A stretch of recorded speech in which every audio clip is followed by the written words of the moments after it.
প্রিয় দেশবাসী, দেশের সকল শিশু, কিশোর কিশোরী, তরুণ তরুণী, শিক্ষার্থী, বয়স্ক, বৃদ্ধ, পুরুষ, মহিলা সবাইকে সালাম জানাচ্ছি। আসসালামু আলাইকুম। আপনাদের সবাইকে ছাত্র জনতার বিপ্লবে সিক্ত নতুন বাংলাদেশে স্বাগত জানাচ্ছি। গভীর শ্রদ্ধা জানাচ্ছি জুলাই আগস্ট মাসে ফ্যাসিবাদের বিরুদ্ধে ছাত্র জনতার অভ্যুত্থানে নিহত সকলের প্রতি। তাদের আত্মার মাগফিরাত কামনা করছি। তাদের আত্মত্যাগের বিনিময়ে নতুন বাংলাদেশ গড়ার শপথ নিয়ে আমি আপনাদের কাছে কিছু কথা বলতে চাই। শরণার্থীকালের ভয়াবহ বন্যায় যারা মৃত্যুবরণ করেছেন, যারা অসুস্থ হয়ে পড়েছেন বা যারা সর্বস্ব হারিয়েছেন, যারা দুঃসহ জীবনযাপন করছেন, তাদের স্মরণে রেখে আজকের কথাগুলো বলছি। বন্যা দুর্গতদের জীবন দ্রুত স্বাভাবিক করার জন্য যাবতীয় উদ্যোগ সরকারি বেসরকারি পর্যায়ে নেবার আয়োজন করেছি। ভবিষ্যতে সকল ধরনের বন্যা প্রতিরোধে আমাদের আভ্যন্তরীণ এবং প্রতিবেশীদের সঙ্গে যাতে যৌথভাবে নেওয়া যায় সে আলোচনা শুরু করেছে। প্রিয় দেশবাসী, আপনারা জানেন বিপ্লবী ছাত্র জনতা জাতির এই ক্রান্তি লগ্নে আমাকে এক গুরু দায়িত্ব অর্পণ করেছে। তারা নতুন এক বাংলাদেশ গড়তে চায়। নতুন প্রজন্মের এই গভীর আকাঙ্ক্ষাকে বাস্তবে রূপ দেওয়ার সংগ্রামে আমি একজন সহযোদ্ধা হিসেবে তাদের সঙ্গে যোগ দিয়েছি। দেশের সকল বয়সের, সকল পেশার, সকল মতের, সকল ধর্মের সবাইকে বিনা দ্বিধায় এই সংগ্রামে যোগ দেওয়ার আহ্বান জানাচ্ছি।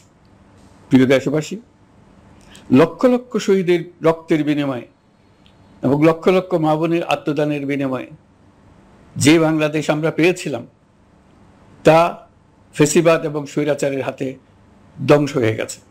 আপনারা দেখেছেন আমাদের প্রতিটি প্রতিষ্ঠানকে তারা কিভাবে শেষ করেছে। দেশের রন্ধ্রে রন্ধ্রে ঢুকে গেছে দুর্নীতি।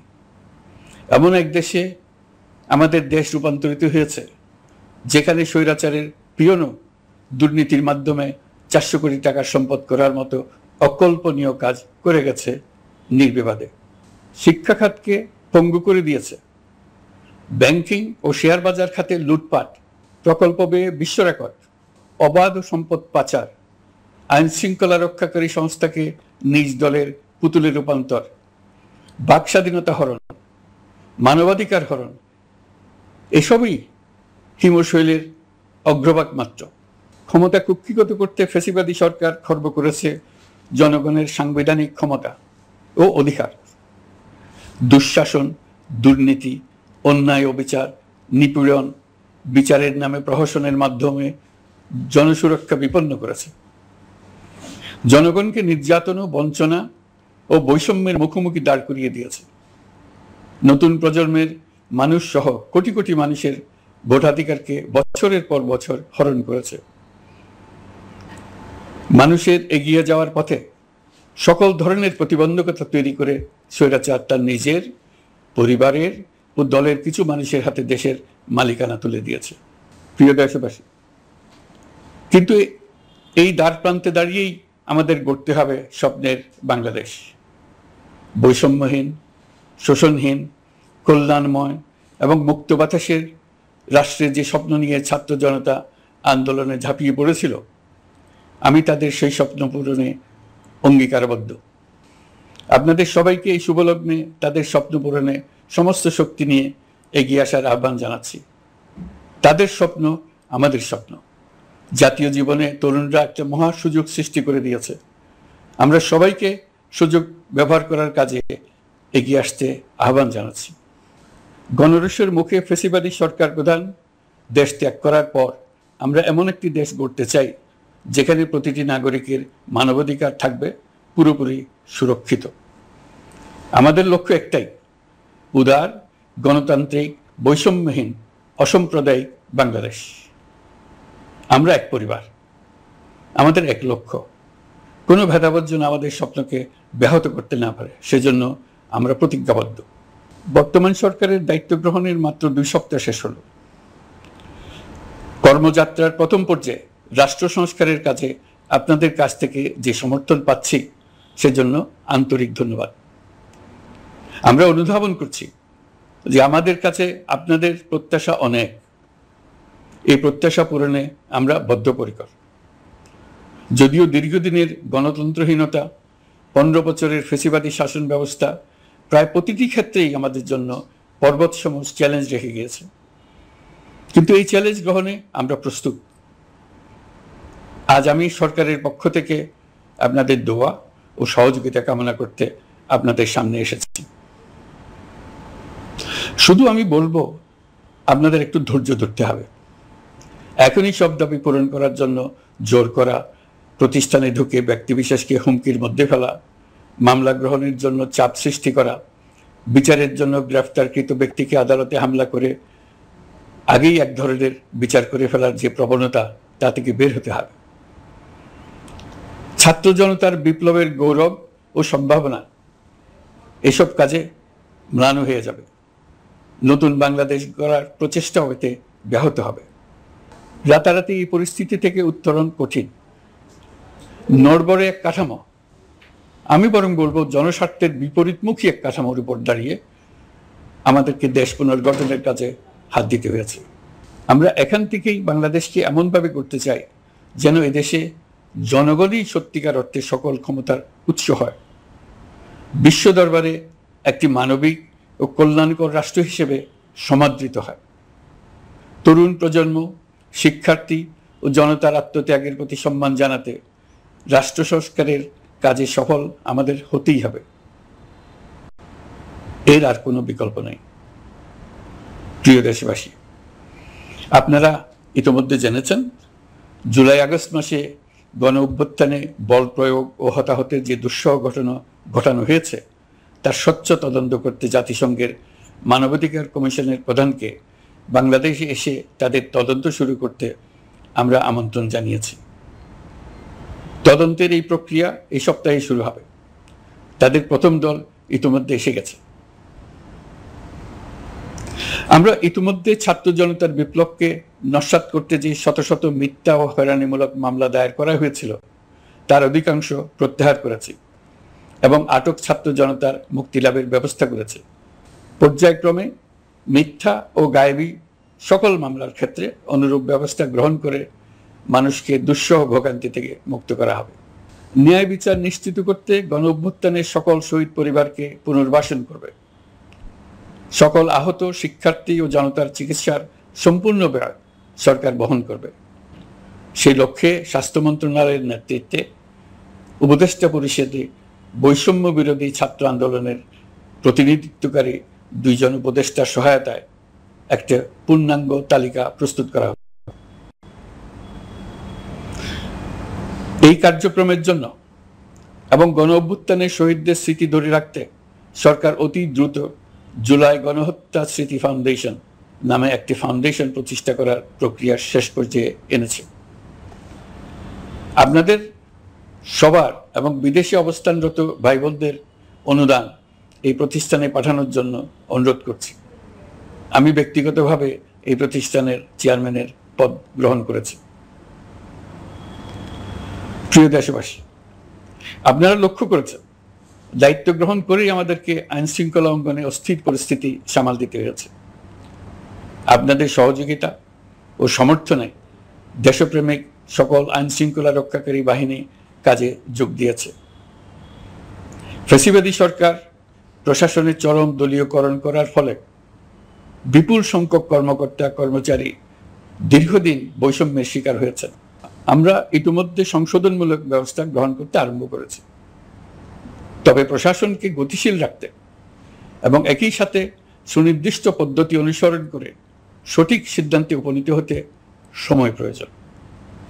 সেজন্য সকলকে ধৈর্য ধরার অনুরোধ করছি। প্রশাসনের সকল ক্ষেত্রে প্রতিষ্ঠানগুলো যেন জনগণের আস্থা ফিরে পায়, সেটি আমাদের অন্যতম উদ্দেশ্য। লুটপাট ও দুর্নীতির আখড়ায় পরিণত করা ব্যাংকিং খাতে সুশাসন নিশ্চিত করার জন্য আমরা উদ্যোগ নিয়েছি। এই খাতে দক্ষ জনবল নিয়োগ দেওয়া হচ্ছে। ব্যাংকিং খাতে শৃঙ্খলা স্থাপন, বাণিজ্যে সহায়ক পরিবেশ তৈরি এবং জনগণের জীবনযাপন সহজ করতে নিত্য প্রয়োজনীয় দ্রব্যমূল্য ও মূল্যস্ফীতি নিয়ন্ত্রণে আনার আমরা উদ্যোগ সচল করেছি। ব্যাংকিং খাতে দীর্ঘমেয়াদী সংস্কারের জন্য ব্যাংক কমিশন গঠন করা হবে। আর্থিক খাতে সার্বিক পরিস্থিতি ও সংস্কার বিষয়ে একটি রূপকল্প তৈরি করা হবে, যা দ্রুত জনসমক্ষে প্রকাশ করা হবে। শেয়ার বাজার, পরিবহন খাত সহ যেসব ক্ষেত্রে চরম বিশৃঙ্খলা বিরাজ করছে তা নিরসনের দ্রুত পদক্ষেপ নেওয়া হচ্ছে। বিচার বিভাগকে দুর্নীতি ও দলীয় প্রভাব মুক্ত করতে কার্যক্রম শুরু হয়েছে। একটি সুনির্দিষ্ট প্রক্রিয়ার মধ্য দিয়ে বিচার বিভাগের স্বাধীনতা ও জবাবদিহিতা নিশ্চিত করার উদ্যোগ নেওয়া হয়েছে। ফ্যাসিবাদী সরকারের বিচার বহির্ভূত হত্যাকাণ্ড, গুম, খুন, অপহরণ এবং আয়নাঘরের মতো চরম ঘৃণ্য সকল অপকর্মের ন্যায় বিচার নিশ্চিত করা হবে। এসব অপকর্মের সঙ্গে জড়িত সকলের বিচার নিশ্চিত করা হবে। তালিকা প্রস্তুত করে মিথ্যা মামলা প্রত্যাহার করা হবে। দুর্নীতি ও সম্পদ পাচারের বিচার করা হবে। আইন শৃঙ্খলার ক্ষেত্রে জনমুখী ও দলীয় প্রভাবমুক্ত জবাবদিহিমূলক কাঠামো সৃষ্টির লক্ষ্যে পুলিশ কমিশন গঠন করা হবে। জাতিসংঘের তদন্ত প্রতিবেদন, দায়িত্বপ্রাপ্ত সকল সংস্থা ও জনগণের সাথে মত বিনিময়ের মাধ্যমে কমিশনের নেতৃত্বে প্রয়োজনীয় সংস্কার করা হবে। বাংলাদেশকে আর কোনোদিন কেউ যেন কোনো পুলিশি রাষ্ট্রে পরিণত করতে না পারে তার ব্যবস্থা করা হবে। তথ্যের অবাধ প্রবাহ ও গণমাধ্যমের স্বাধীনতা নিশ্চিত করা হবে। ফ্যাসিবাদী সরকার গণমাধ্যমের উপরও দলীয়করণ ও নির্যাতনের বোঝা চাপিয়েছিল। জনগণের তথ্যের অধিকার নিশ্চিত করতে আমরা প্রতিশ্রুতিবদ্ধ। তথ্যের প্রবাহে বিদ্যমান আইনি ও অন্যান্য বাধা অপসারণ করা হবে। মত প্রকাশের স্বাধীনতা বাধাগ্রস্ত করে এমন সব আইনের নিপীড়নমূলক ধারা সংশোধন করা হবে। ইতিমধ্যে এই ধরনের আইনগুলো নিশ্চিহ্নিত করে এই প্রক্রিয়া শুরু করা হয়েছে। বিদেশি সংবাদকর্মীদের এদেশে আসার পর যে অলিখিত নিষেধাজ্ঞা ছিল, ইতিমধ্যে আমরা তা তুলে নিয়েছি। বিদেশি সাংবাদিকদের দ্রুত ভিসা দিতে সংশ্লিষ্ট কর্মকর্তাদের নির্দেশ দেওয়া হয়েছে। আমরা আশা করি পরিবর্তিত পরিস্থিতিতে গণমাধ্যম কর্মীরা নিরপেক্ষ সাংবাদিকতা চালিয়ে যাবেন। শিক্ষাক্ষেত্রে চরম নৈরাজ্য প্রতিষ্ঠিত করে গেছে বিগত সরকার। আমরা তার পূর্ণাঙ্গ সংস্কারের উদ্যোগ নেব। এটা আমাদের অন্যতম অগ্রাধিকার। আপনারা জানেন, দায়িত্ব গ্রহণের পর দ্রুততম সময়ের মধ্যে সকল শিক্ষা প্রতিষ্ঠান খুলে দেওয়া হয়েছে।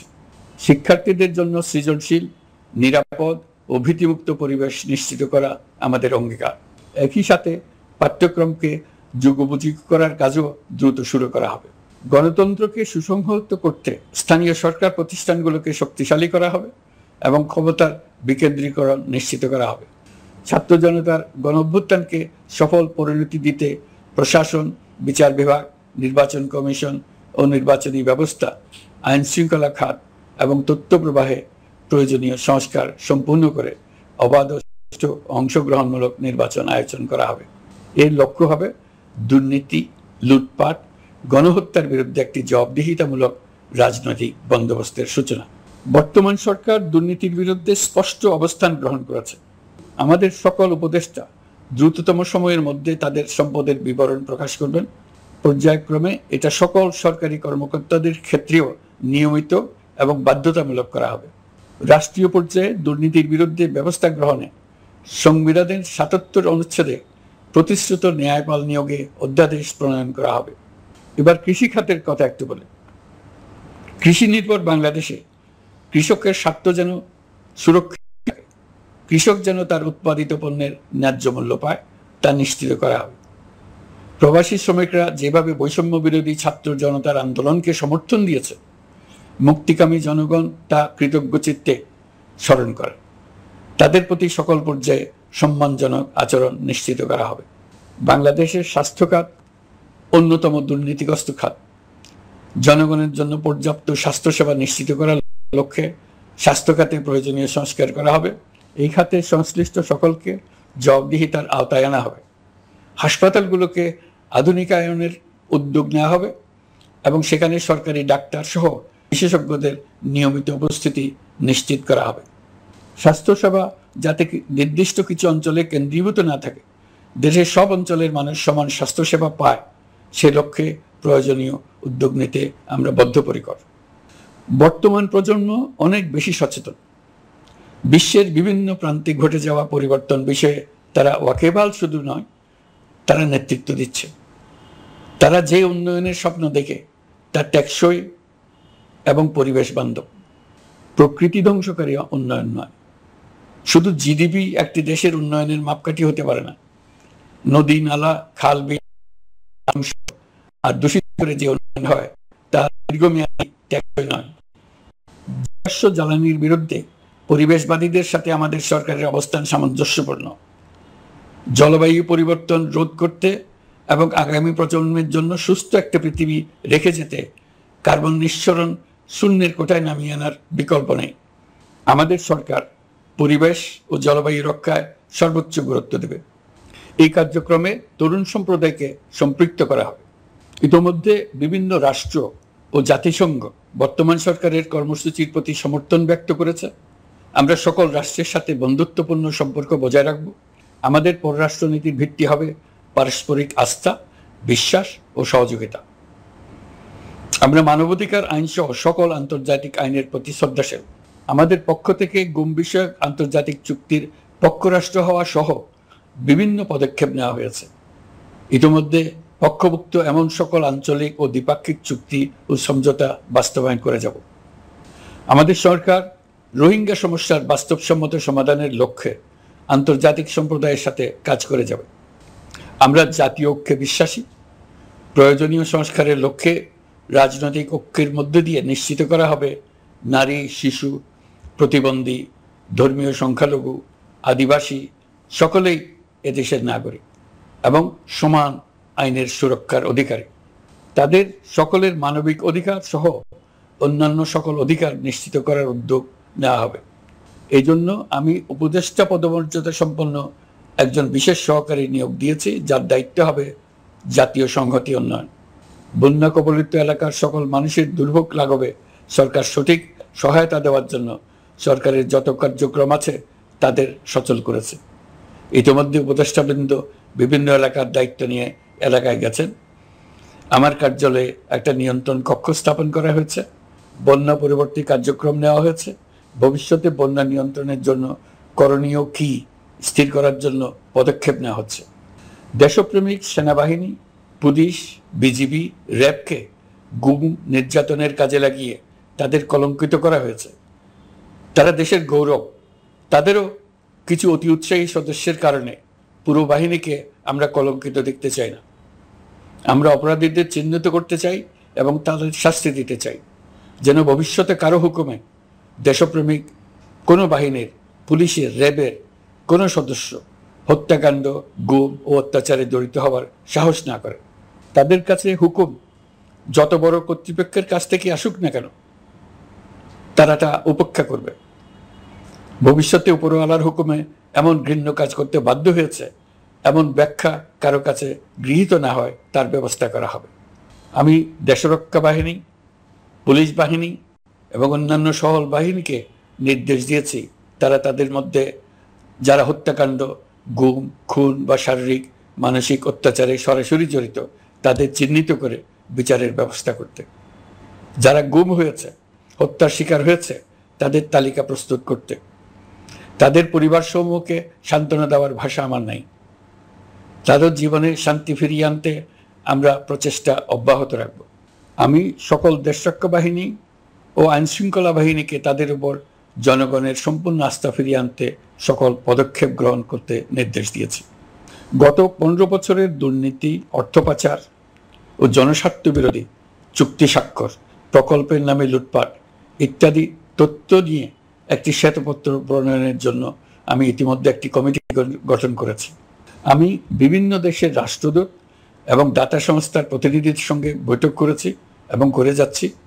ছাত্র জনতার গণঅভ্যুত্থানের পর দেশ গঠনের জন্য সকল প্রকার আর্থিক অন্যান্য সহযোগিতার জন্য তাদেরকে অনুরোধ জানাচ্ছি।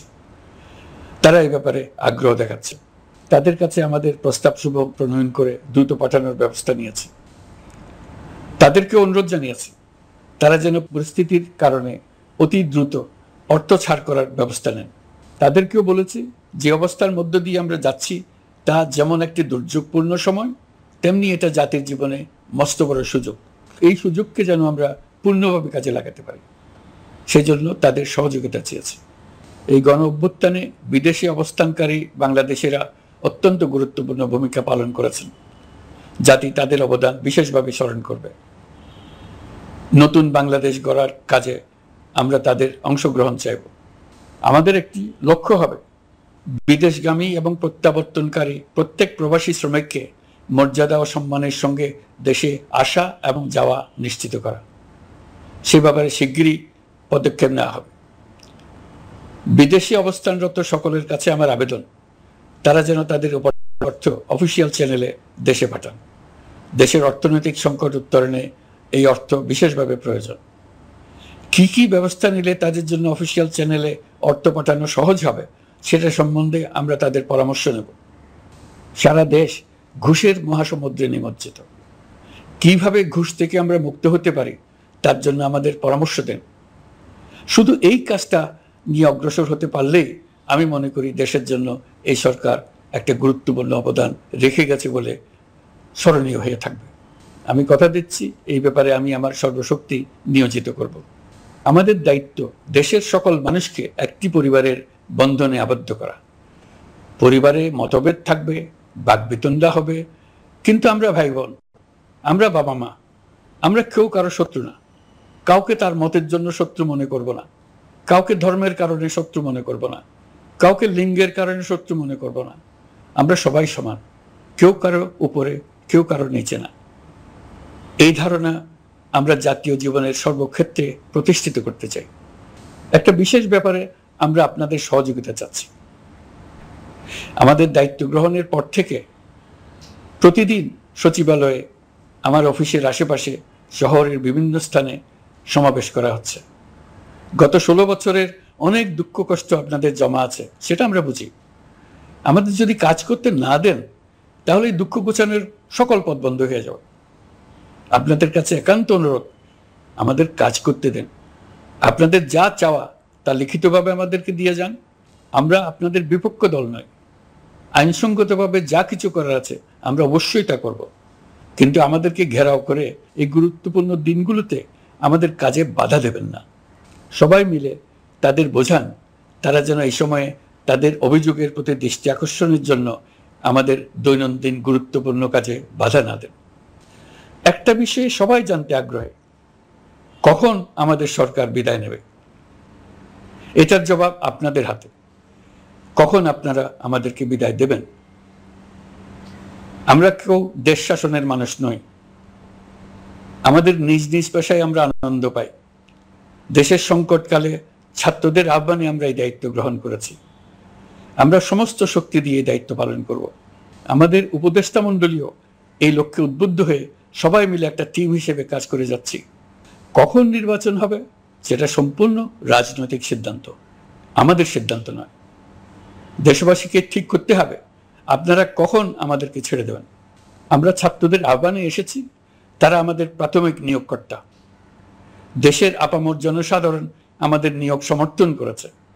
আমরা ক্রমাগতভাবে সবাইকে বিষয়টি স্মরণ করিয়ে যাব, যাতে হঠাৎ করে এই প্রশ্ন উত্থাপিত না হয় আমরা কখন যাব। তারা যখনই বলবে আমরা চলে যাব। আমরা সংস্কারের অংশ হিসেবে নির্বাচন কমিশনকেও সংস্কার করব। কমিশনকে যে কোনো সময় আদর্শ নির্বাচনের জন্য প্রস্তুত রাখব। আমরা বিভিন্ন সংস্কারের কাজ শুরু করেছি। দেশবাসীকে অনুরোধ করব একটা আলোচনা শুরু করতে। আমরা সর্বনিম্ন কি কি কাজ সম্পূর্ণ করে যাব, কি কি কাজ মোটামুটি করে গেলে হবে। এই আলোচনার মাধ্যমে আমরা একটা দিক নির্দেশনা পেতে পারি। তবে চূড়ান্ত সিদ্ধান্ত রাজনৈতিক সিদ্ধান্ত, সেটা রাজনৈতিক আলোচনা থেকেই আসবে। এই দিক নির্দেশনা না পেলে আমরা দাতা সরকার এবং আন্তর্জাতিক অর্থনৈতিক প্রতিষ্ঠানসমূহের সঙ্গে আলোচনায় দৃঢ়তার সঙ্গে অগ্রসর হতে পারছি না। আমি নিশ্চয়তা দিচ্ছি, আমরা আমাদের পক্ষ থেকে মেয়াদ বৃদ্ধির কোনো প্রশ্ন তুলব না। আমরা আপনাদের সকলের দোয়া চাই। যেই কদিন আছি সেই সময়টুকু উপদেষ্টা মণ্ডলীর প্রত্যেকে নিজ নিজ সাধ্যমতো দেশের এই সংকটকালে সংকট উত্তরণে যেন নিজ নিজ মেধা সাধ্যমতো কাজে লাগাতে পারে। নতুন বাংলাদেশ গড়ার যে সুযোগ ছাত্র জনতার রক্তের বিনিময়ে আমরা অর্জন করলাম, আমরা আমাদের মতানৈক্যের কারণে সেটা যেন হাতছাড়া করে না ফেলে, এটা আমরা নিশ্চিত করতে চাই। এই সুযোগ এবার হারিয়ে ফেললে আমরা জাতি হিসেবে পরাজিত হয়ে যাব। শহীদ, আহত এবং জীবিত ছাত্র জনতার কাছে আমরা প্রতিজ্ঞাবদ্ধ থাকতে চাই, আমরা এই অর্জনকে কিছুতেই হারিয়ে যেতে দেব না। যে সুযোগ তারা আমাদেরকে দিয়েছে তার মাধ্যমে আমাদের দেশকে পৃথিবীর একটি শ্রদ্ধেয়, সকল দিকে দৃষ্টান্ত স্থাপনকারী দেশে পরিণত করতে আমরা শপথ নিয়েছি। সবশেষে আবারও আমাদের দেশের সকল মানুষ, শিশু, কিশোর কিশোরী, তরুণ তরুণী, বয়স্ক, বৃদ্ধ, নারী, পুরুষ সবার কাছে দোয়া চাইছি যেন আমরা আমাদের সকলের স্বপ্ন বাস্তবায়নে সফল হই। আল্লাহ আমাদের সহায় হন, আমাদের সবার মঙ্গল করুন।